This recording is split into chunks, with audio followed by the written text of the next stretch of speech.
Maoist పార్టీకి మరొక big shock తగిలింది.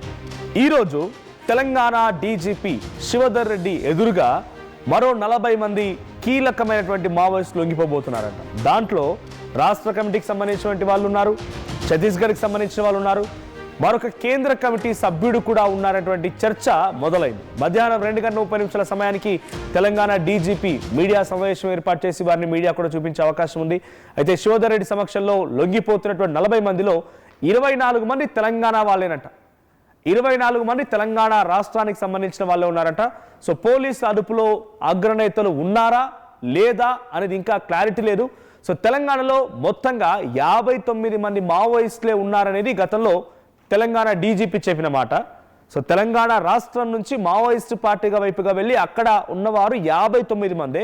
సో ఆ 59 మందిలో ఇప్పుడు 24 మంది ఈరోజు వాళ్ళు చెప్తున్న ప్రకారంగా లొంగిపోతున్నారంటే ఇంకా అతి తక్కువ మందే మావోయిస్టు పార్టీ వైపుగా ఉన్నారు.